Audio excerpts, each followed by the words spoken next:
Polly Donaldson would go before the Committee on Housing and Executive Services. I think that's the new name of the committee.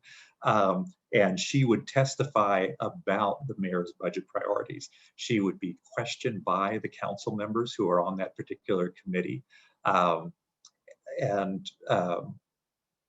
then there would be a slate of public witnesses. That's where you all, who are representatives of particular organizations or as individual citizens of the district, can sign up to testify in the hearing to talk about what your budget priorities. Should the money be reduced for a particular program? Should money be increased for a program? Should taxes be increased to fund certain programs? I should have mentioned also that in between the mayor's budget dropping and the hearings, the agencies provide responses to a list of questions and data requests from the council committees. And so the council committees will have, these responses that are hundreds of pages long that detail the way that the money was spent in the previous year and the services achieved. Say for the Home Purchase Assistance Program, which provides down payment and closing cost assistance for single family homes, which I know is important to MANA. Usually the council committee is interested in finding out over the past year how many HPAP loan applications were there, how many loans were actually processed and paid out, what was the total number of money paid out to HPAP loans, what was the average loan amount paid out, things like that. And so for all agencies, they provide that kind of thing. And that helps to inform the council in looking at, so for HPAP, say the mayor has asked for $25 million in HPAP funding, but in the previous year, they only spent $16 million. Does that indicate to the council a disconnect? Has the mayor also said she's going to hire a bunch of new staff to process more applications so they can get that extra money out? Or does that demonstrate that they don't have the capacity to get the money out that they're talking about? And so there's a lot of give and take in the information and trying to figure out what's the appropriate level. Then after the budget hearings, there's a lot of intense debate among the council, a lot of dealing and trading, and they come up with changes to the mayor's budget. And so they will have a Budget Act and a Budget Support Act. And what these do is the Budget Act changes the amounts in the mayor's budget. So it either adds or subtracts to the particular budget lines. So they alter. If they don't put it in the Budget Act, then that means they're letting it stay the same as what the mayor indicated. There's also the Budget Support Act, which is where the council will put in legislation that will create a new program that say, are you trying to get me to move along, Hallie? Oh, you're muted, Hallie. Sorry, no, I just know I had a slide that kind of represented what you were talking about. So I was like, let's have people be able to read and also listening to you. Yeah, sure. This is where I'm not good with PowerPoint, y'all. Right. I keep talking even though, like it may be handled somewhere else. So you have to bear with me. Yeah. So I mean, we were going month by month, and so now we've gone very fast. We're in yeah, you can rate me in the comments at the end. And so where was I? The Budget Request Act and the Budget Support Act. Budget Support Act. So what gets put in the Budget Support Act are sometimes there's new programs the council wants that the mayor didn't have, or there's new legislation. Sometimes legislation the council has been considering for the past year or two, that legislation, instead of going through the normal legislative process, it'll get just plunked right into the Budget Support Act. And that way you don't have to go through all the different hearings and things you might have had to go through otherwise. Another reason for that is that whenever you pass legislation in the district, there's a requirement, there's a fiscal impact requirement.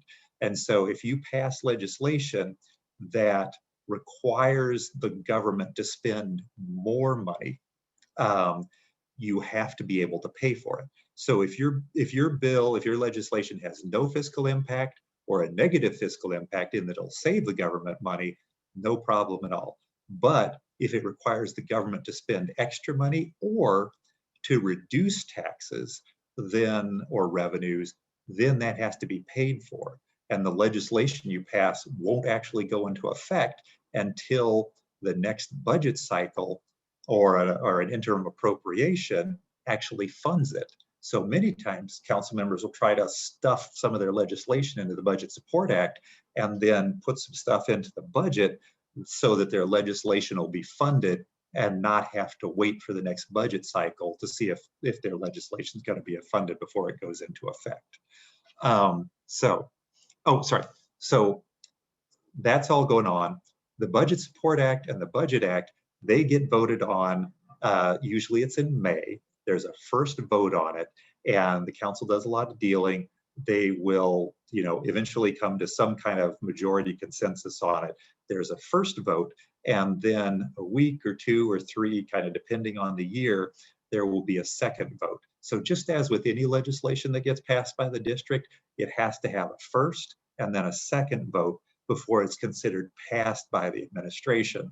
And then as with any other piece of legislation, it then goes on for review to the mayor. The mayor decides to sign it or not. And then, because we're a subject colony, it then has to go to Congress for review. And Congress can kind of step in and say they're not going to let something go through if they like it. Things like, usually it's things with guns and drugs and abortion that somebody from another state wants to make a statement about. So that's a very quick overview of kind of the timeline of the process. Any questions about that before poor Hallie has to go back and find where we actually are in the presentation? Yes, I have a question about the fiscal impact requirement. So basically, is there any other reason other than like that you're saving the government money that you go in for a fiscal impact requirement, especially dealing with needs assessment? Like if it's something that just needs to happen, especially like maybe a COVID-19 situation or a vaccination situation or something like that, other than just saving the government money, but something that has to happen, will that also fit in that fiscal impact requirement? Or would that just be a budget support act? That is an excellent point. Point/question. So every single piece of legislation has to have a fiscal impact statement to say whether it'll save money, cost money, or be neutral. And so one of the frustrating things for advocates is, you kind of asked about, like you kind of hinted at impacts other than financial impacts. Like, is it going to make life better for people? Is it going to make DC a more equitable place to live? Right. And unfortunately, that up until recently, that hasn't mattered at all. So for example, I'll give you the example of rent control. Okay. If you were gonna expand rent control, say to buildings that it doesn't, that are currently exempt, the CFO's office with the chief financial officer's office would say, well, if you're gonna extend rent control over time, that's gonna reduce the revenue coming into those buildings. And then therefore, that's gonna reduce the taxes they pay. And therefore, that's going to reduce income to the government. And the way the CFO looks at it, if you are going to do that and you're going to reduce tax money, even though it's saving people money, and it's a good thing socially, a lot of people would think, the CFO would say, you have to pay for that. And so the district would have to come up with money to offset that reduction in tax revenue, which it sounds crazy. And unfortunately, the CFO, they only look at primary fiscal impact. So it's gonna, like if you did something with rent control, it's gonna reduce taxes. They don't look at the secondary impacts of, hey, If my rent doesn't go up as fast on the place I'm living, that means I have more money in my pocket and I can go out and spend it on things that produce sales tax, and you might have an offsetting increase in sales tax. But they don't look at that, unfortunately. We got an argument with them about that. But I said up until recently. So recently, Councilmember McDuffie spearheaded getting a bill passed, which now requires the district to do a racial equity impact statement on any bill passed. And so does any legislation passed increase or decrease racial equity?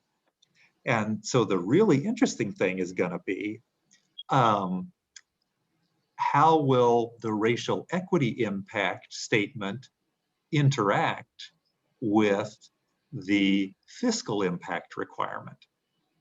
And so it all remains to be seen, because I don't think there has yet been a racial equity impact statement issued. The racial equity impact office within the council that's going to do this stuff just got set up. And actually, as a plug to CNHED, coming up soon, there's going to be a presentation by the guy who heads up that office to try to explain the process. So I encourage all of you to show up to that and listen to hear what's going to happen. So Nicola, did I answer that well? Yeah, I understand it better. Yes, I was just trying to figure out how the two really work together, but I got more of a gist of it, especially with the examples that you use. Thank you so much. Thank you. Sure. Anybody else?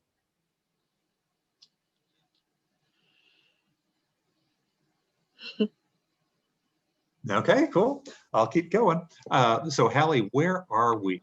Oh, okay. Now, so I will. You're going to essentially repeat what you just said, but I guess more of an overview. Okay. Actually, what I'll do is, I'm just messing with Hallie's whole PowerPoint here. So I described what the government goes through. I'll go back now and I'll describe what advocacy organizations do, or individuals. You know, like this from your all's perspective. And so normally, under normal times, advocacy organizations, we all start talking about what should our budget asks be in the fall. So this is all ideally, we're coming up with our budget asks for our budget priorities. For us, it's about housing and economic development and stuff. And we come up with ours ideally by November, because we want to send them in to the mayor, to the agencies and the mayor, to say, hey, when you're putting together your budget recommendations for the agency, these are the things we think you should think about. You know, like, it's debatable how much attention they pay to us when we get them in. You know, that's the ideal situation. And that helps us come up with our initial asks. And then we continue evaluating things, and we kind of wait until the mayor drops her budget. When the mayor drops her budget, then we see what her asks are. And then we usually, as our organization, many others do too, we evaluate if we want to make any changes to our budget recommendations. And so, say for the Housing Production Trust Fund, we recommended $150 million for next year, but the mayor came in at $110 million. Do we want to keep our recommendation at 150, or are we seeing that kind of politically the mayor and maybe the council are like, hey, 150 is too much? Do we want to get a little closer to the mayor and indicate to the council, well, let's go for 120? And so basically, you do some interim considerations, and we put out you know, any changes to our budget recommendations. It's during this time that the things that Hallie works on a lot, which are doing the advocacy stuff. So how do we get our message out there? I mean, aside from just emailing it out to our members and our allies and to the council and the mayor, we do things. In past years, we've done a rally.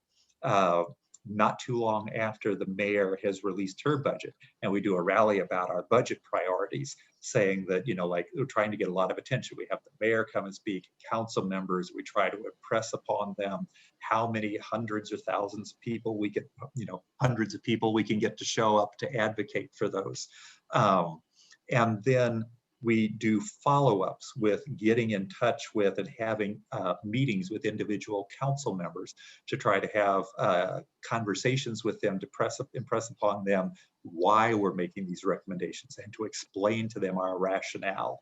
Hallie also organizes advocacy days, and we used to have one, now we have 2 separate days where we do housing and economic development stuff.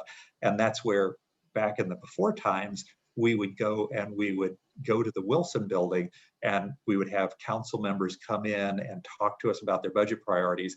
And then, you know, we'd have 100 or so people there and we'd all split up and go to the individual council offices and talk to the council members or their staffs. And this was a way for our member organizations as well as individual, you know, residents to talk directly, you know, in an environment supported by their peers with the council to try to impress upon them, you know, what they want them to do. And then, so the rally, the advocacy day, and we also intersperse that with electronic messages, you know, like click send kind of things, encouraging people to get involved. We continue to have follow-up meetings or nowadays, you know, video calls or phone calls with council members trying to impress upon them.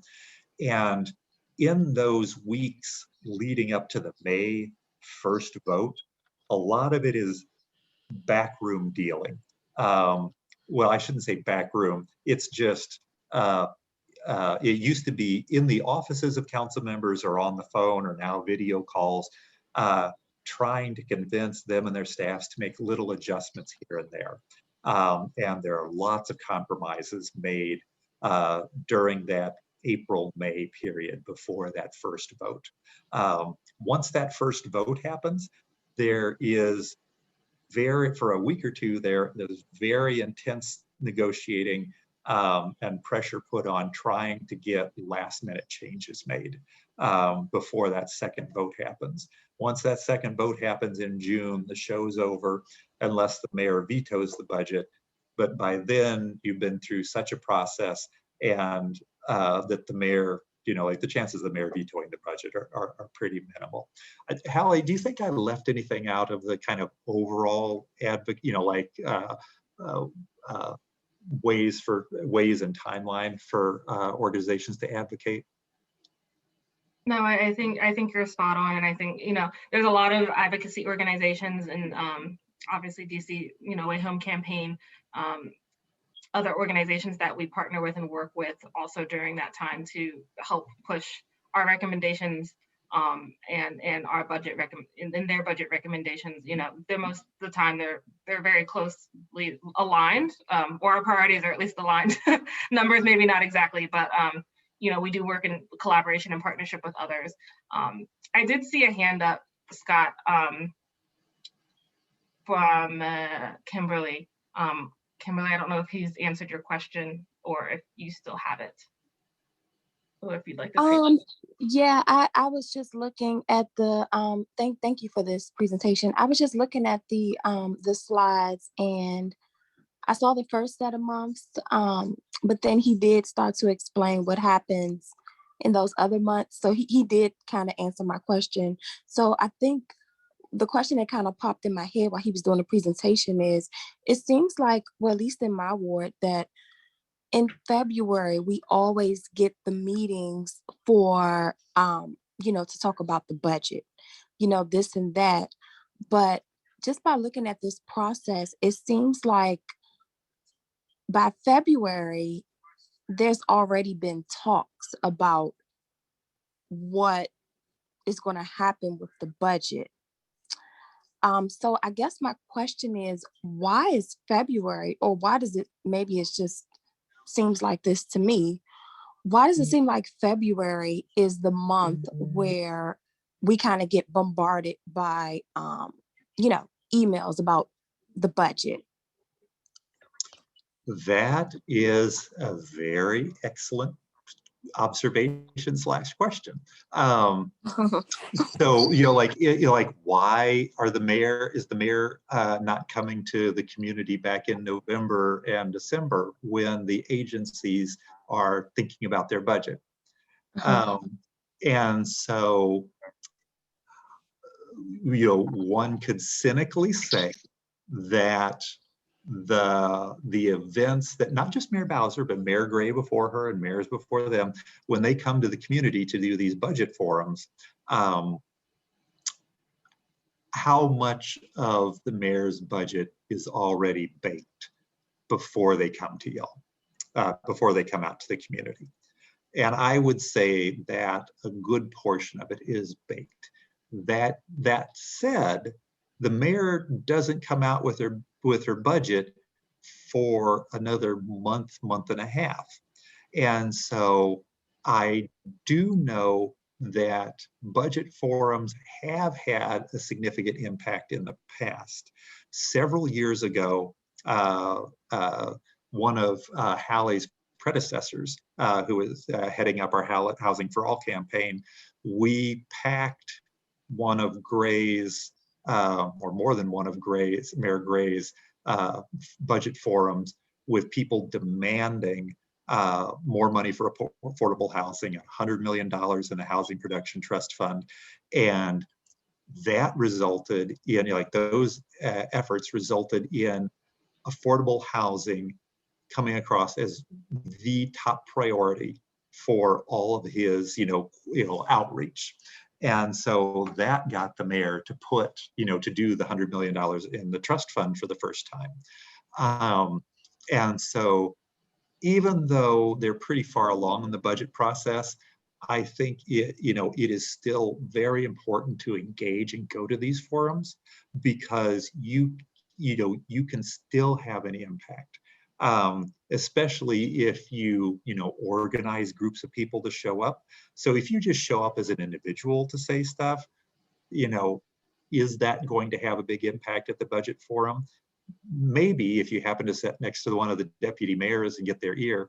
But if you can organize groups of people, so like MANA, I know that you all have, you do advocacy efforts with people in your kind of realm, and you get them to do collective action. If you can get groups of people to show up and do that kind of thing, then that makes the bigger impact. And so part of it's political theater. If you can get people to show up and talk with that about that, especially if it's something that's not as much on their radar, like a particularly targeted issue, then that could help. I hope that, that's a kind of a rambling answer to Kimberly's question, but, I hope I've kind of explained how those, and I should have mentioned the mayor's budget forums, I forgot. So thanks for Kimberly for mentioning that. But I hope I've done an okay job of describing kind of how they fit in the process. Yes, and that was a good example as well. Thank you. Sure. Other folks. Yeah, Scott, I just have a question. This is Nicola again. So basically, I was reading where the committee, they make the changes, and then when they make the changes, then that's when we come aboard and do our testimonies according to their changes? Or are we testifying because we want a certain amount of money for this to happen, blah, blah, blah? Or are we testifying because we want those changes to actually change that they already did?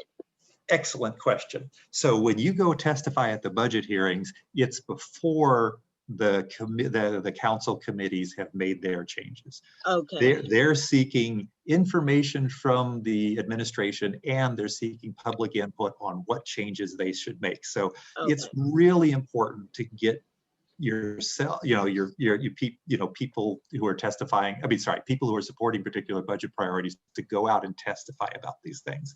These hearings are really important, and they do make an impression on the council members. That said, I can add a little nuance to, once they've had their hearings and the committee is debating, the committee does have a markup of their particular budget priorities for the agencies that they oversee.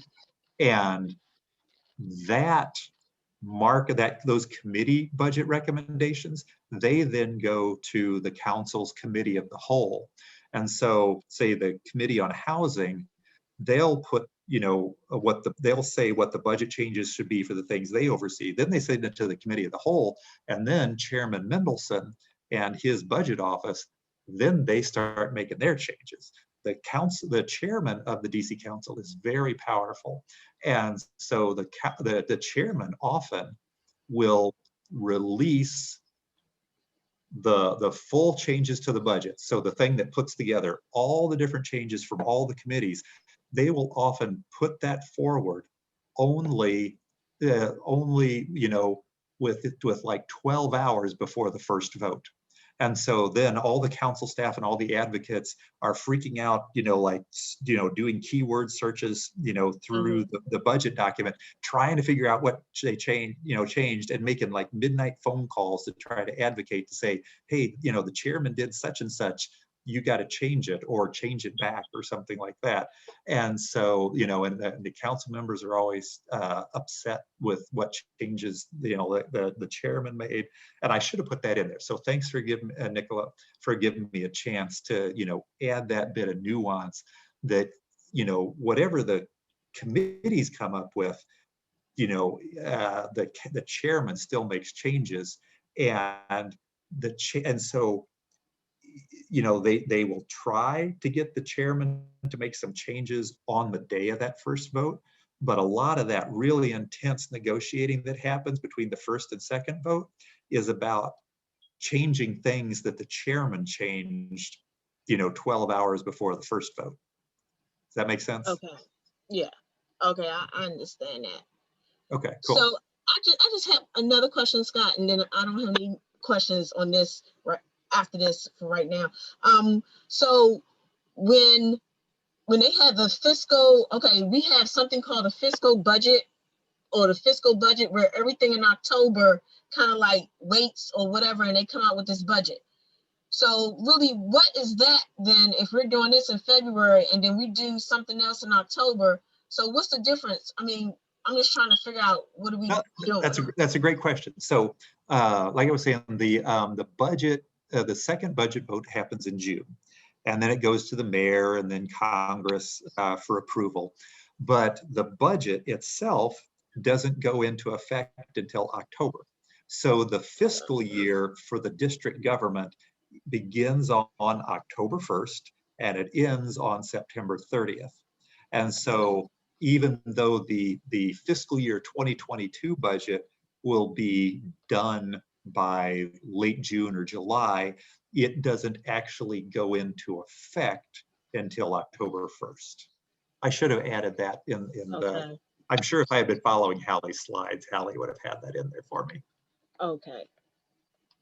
And so when we come back, so when we do, or when we come in on February, when they come in on February to discuss the budget, that's for the following year. That's for the so like we are in, so like right now, we're in February, we're talking about this stuff. Right. We're beginning to talk about stuff for the FY22 fiscal year 22 budget. The fiscal year 22 budget begins on October 1st, 2021. Okay. That gets a little confusing because, like, what are we in the 2022 budget when we're still in 2021? But it has to do with fiscal years not lining up with calendar years. Okay, I got that. Thank you. Sure. And that's it. That's it for me. Cool. Anybody else? Okay. Now, Hallie, I promise I'm going to follow your slides. Well, we're just going to do a quick time check. It's 4:45, and the next section of this is to go over the main housing programs, affordable housing programs that we look at. And so just so for context for you and everyone else of what's to come. Okay, so I will not start talking on this slide because then I'll start talking about all of them. I'll wait till the next slide. Okay, Housing Production Trust Fund. I hope Hallie's going to be distributing these slides to you because I'm not going to read that to you. You all can read that later. I will distribute the slides, and also each of these kind of like documents are separate PDFs too that I can distribute to all of you. Okay. Okay. So Housing Production Trust Fund. This was created, CNHED was actually behind the creation of this. And back in the early 2000s. And we were behind the, our Housing for All campaign got it up to $100 million per year, which to Mayor Bowser's credit, she has done each year, at least 100 million each year of her term. What the Housing Production Trust Fund is it is a fund, it's gap finance. Well, I won't get into that, that's too complicated. It is financing for affordable housing. Affordable housing for, it's for 80% AMI and below. What that means is 80% of the area median income, that's like household area median income. And it's divided up into 3 buckets. There's the bucket that has to be spent on creating units for 0 to 30% of AMI households. There's the bucket that has to be spent on creating housing for 31 to 50% AMI households, and the bucket for 51 to 80% AMI households. And to let in federal government parlance, 0 to 30 is extremely low income, 31 to 50 is very low income, and 51 to 80 is low income. And so the district hasn't always met those thresholds, but that's what it's about. The trust fund is, how is it funded? Part of it comes from dedicated taxes. So whenever a property is sold, as part of the sale, they have to pay a deed tax to register the deed and a recordation tax. There's a deed and recordation tax, 2 separate taxes, and money. 15% of the deed and recordation taxes goes directly to the trust fund. And that over the past several years has provided roughly 50 to 60% of the money. And then the other money that goes into there comes from local funds that are like that the mayor and the council decide to put in there, that are not mandated funds. And how do developers receive HPTF financing? Every year, well, we hope every year, there's a consolidated request for proposals. And developers of affordable housing, whether it's new or existing housing that's being rehabbed, apply to this consolidated RFP and say, we're going to create or preserve, this many units at this building to serve these different AMI levels. And we need funding to help us do that. And so the consolidated RFP assigns money from the Housing Production Trust Fund, as well as money associated with low-income housing tax credits, with the local rent supplement program. It's sort of a one-stop shop. It used to be that they had RFPs for multiple different types of affordable housing funding happening at various different times of the year. And it was really hard to put together the financing for affordable housing deals. And so CNHED advocated to have a consolidated RFP where it all gets distributed together so you can kind of put together a package of different types of financing. So let's go ahead and move forward on that one. That's just the basics. I mean, I could go into details for years, and Marty, who's on here, could do me one better with the details for that, but we'll go ahead and move on. Okay, local rent supplement program. This was another, I'm just bragging on CNHED. This is another CNHED initiative that we got passed in 2007. And so y'all probably heard of Section 8 vouchers. The LRSP program is like a local version of the Section 8 voucher. And it's for households that have incomes of 0 to 30% of AMI, and it is funded by district local funds, and these are recurring subsidies. So if you get the voucher, it recurs from year to year. This is not one-time funding, and really to, and sorry, I should say LRSP comes in two different versions. One is tenant-based, and so you get like a tenant gets a voucher just like the Section 8 voucher they can carry around with them wherever they rent. The other is project or sponsor-based, and that's where the voucher is attached to a unit. And so it's attached to the unit, so whichever tenant gets, rents that unit will get the benefit of that subsidy. But if the tenant leaves, the subsidy doesn't go with them, it stays with the thing.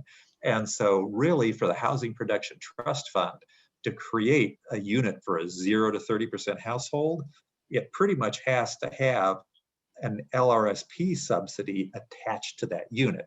And that's where having that consolidated RFP helps, because you can award HPTF to a building as well as a bunch of LRSP, because you really need both to create those 0 to 30% units. Okay, so go ahead and move on to the next one. Home Purchase Assistance Program. This is near and dear to Manna's heart. CNHEDs and Manna have been, and Habitat for Humanity have been some of the strongest proponents of the Home Purchase Assistance Program over the decades. What it does is it provides down payment and closing cost assistance to low and moderate income first-time home buyers. And so by first-time home buyer, it means, you haven't bought a home in the past, certain number of years. I can't remember what the actual year thing is, or you've never bought one before. And it applies to like a single family home, a town home, a condominium, even a co-op share. And so, but it's definitely an ownership kind of thing. And so there are various different requirements. You have to go through a certification class. You have to meet certain income and savings criteria. But it's an excellent program to help people buy homes in the district. It provides, that gap needed to help people get over the line to be able to get into homes that they wouldn't normally. Okay, on to the next one. Okay, Employer Assisted Housing Program. This, I'll just be real quick with this one. EHAP is pretty much like HPAP, but it is for district government employees. And so it is, especially if you're a district government employee, you can apply to this for down payment and closing cost assistance. So on to the next one. Oh, and there's something called NEHAP too, and that's an extra thing that is for particular unions within the district government, and that is negotiated through their contracts. Okay, onward. TOPA and First Right Purchase Program.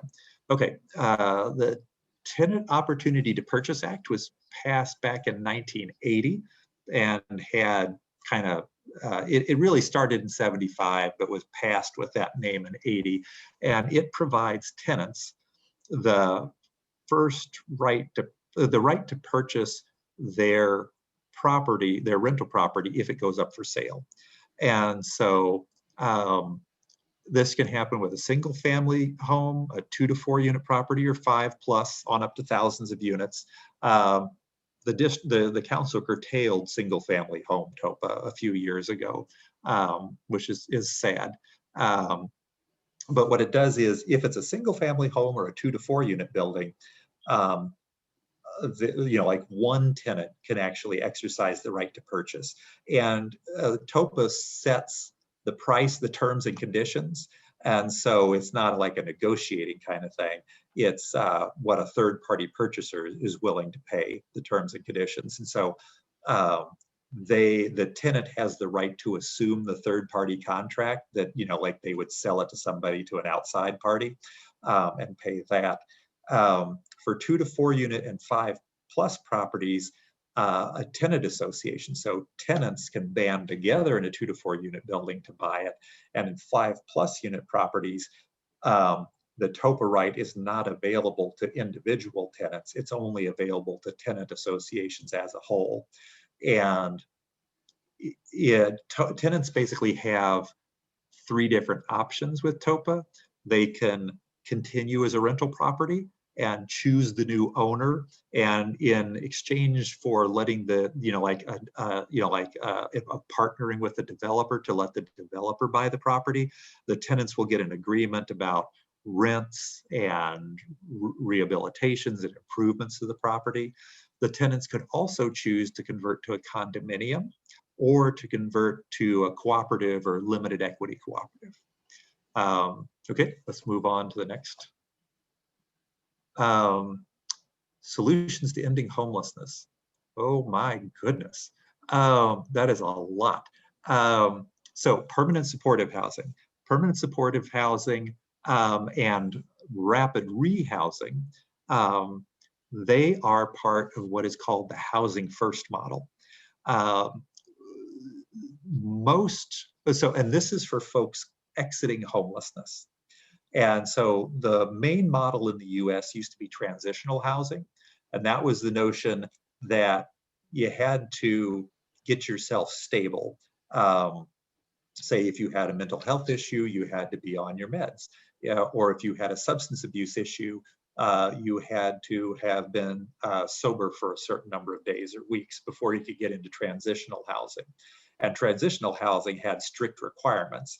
You had to, take your meds if you had mental health issues. You had to not take meds if you had substance abuse issues. And if you didn't, you could be exited from the transitional housing. Housing first is a more recent model, which the district has gone heavily into. And this is the notion that people should have housing first to help them get stable, because it's a lot harder to get stable when you're on the streets than when you have a secure place in which to live and you have kind of more predictability to your life. And so rapid rehousing is short-term housing first. So you get a subsidy to move into a property, and that subsidy will last about 12 months. And then you're expected to take over the rent at that property. There are all kinds of issues with that we could talk about, but that might be for another time. Permanent supportive housing is a long-term permanent subsidy. It's effectively LRSP, local rent supplement, a local rent supplement voucher with additional what they call wraparound social services. And so you have a caseworker, you have a variety of other types of supports and services that come with that to help you maintain stability and not become homeless again. Okay, onward. Yeah, just a quick time check. It's 4:58, and so we're about to wrap up. This is just an overview of the advocacy and policy engagement that CNHED does. Don't need to go down every bullet on this list, Scott, by any means. I think it's pretty comprehensive. Sure. I can stay on for a little longer if people want to ask questions. I know Hallie's like, shut up, Scott. I gotta go. No, I'm fine. Okay. In my house. Nowhere to go. I think we're all in our houses. Trapped by snow and ice. So I'm happy to answer questions about any of that, or go into like more detail on the things, because I know that was kind of a whirlwind description of those programs. I'm just trying to figure out, so what do the local grassroots leaders do? Like, what do you all do within the partnerships? Is that a reference to this slide, or just a general question? I'm just looking at it under where it say partnerships, local grassroots leaders. So I'm just trying to figure out, what do you all actually do? That's a great question. So we and other advocacy organizations, we try our best to get along if we're working on the same stuff together. And so, for example, the Way Home campaign, they advocate for a variety of programs and budget for things to end homelessness and for homeless services for folks who are currently homeless. And we do a lot of advocating in solidarity with them. And we actually, for permanent supportive housing, we adopt their budget ask every year. So we work in alliance with them. There's also, say, for example, the Fair Budget Coalition. we don't always agree with the same budget ask, but we have some overlapping interests. And they also do a lot of the same kind of budget advocacy that we do, but they do some other things that we don't. Trying to think, Jews United for Justice, and the Washington Interfaith Network. These are other local organizations or grassroots organizations that do legislative policy and budget advocacy. And sometimes we will, ally with them to work on things. And then there's also things like we work a lot with the legal service providers. So like Legal Aid Society, Bread for the City, Washington Legal Aid for the Homeless. If there's an issue that Children's Law Center that we want to work on together, then we kind of form a little short-term coalition and try to work together on that stuff. Because the more people you have working together, the more power you got. Okay. And I just have another question. I see here you have other policies. I want to go back to the housing bills. So do you all help to formulate like a bill, like say we want to do something dealing with affordable housing to offer people more affordable housing in the District of Columbia area, and we want to formulate a bill or something like that, do they come to CNHED and you put it in form of a bill, then it would be voted on by Congress? And I guess, is that, I'm just trying to figure out, do you all do that part of the housing bill, or do you wait till the housing bill is formulated and then you look at it, try to revise it, or give reasons? I'm just trying to figure out how you do it. Yeah, sure. We do both. Sometimes council members will come up with their own bills, or other organizations will have proposed bills to council members, and then we'll get involved to try to advocate for either for the passage of the bill or not to pass it, or for changes to be made to the bill before it passes. Other times we will come up with and propose the legislation to a council member, and the council member will say, hey, I'd like that legislation. I'll take it up and try to get it passed by the council. And so we're kind of involved in all different types of all different parts of the legislative process, as long as it's, an issue that, that we care about. Okay. Those are my questions. Thank you. Sure, yeah, good questions. Thank you. Other folks?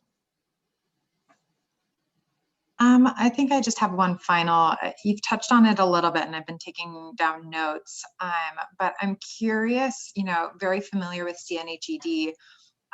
Where else should organizations be looking to, I work for a very, very small organization in the DC area.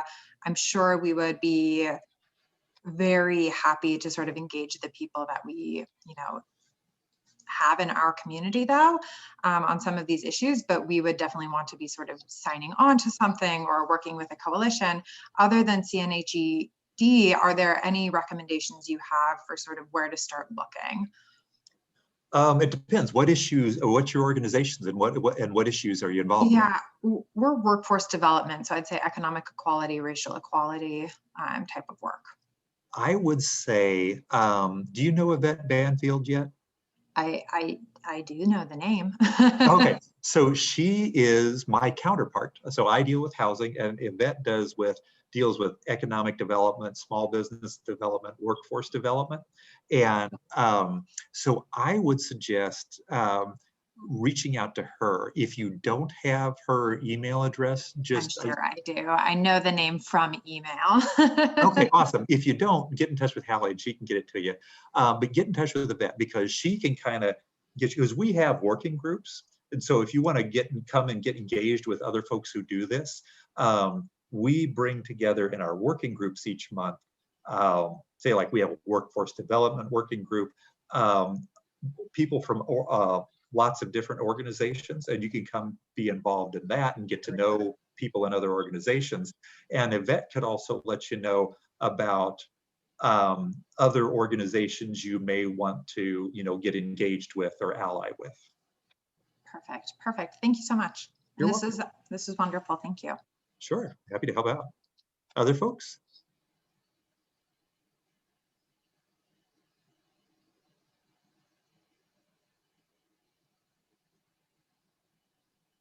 Okay, last chance. Well, thank you all for letting me talk at you about this stuff. I hope it was helpful. Thank you.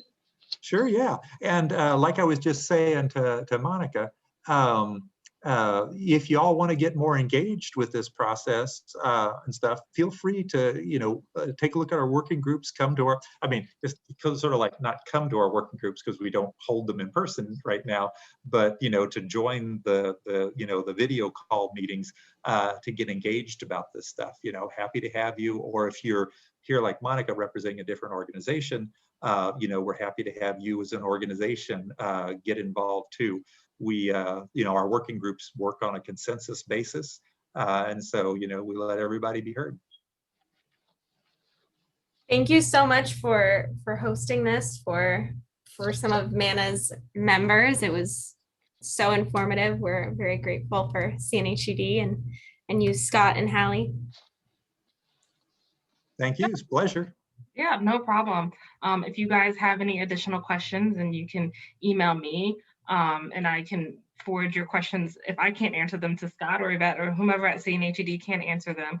But also you can take a good look at our website. It has a lot of information, signups for our newsletter, which will give you the links to our working groups and other monthly meetings and convenings that we have. So lots of resources there. But with that, I'll leave you all at 5:07 p.m. 7 minutes behind, but still pretty good. Thank you. Thank you. Thank you. Thank you. Bye, y'all. Bye-bye.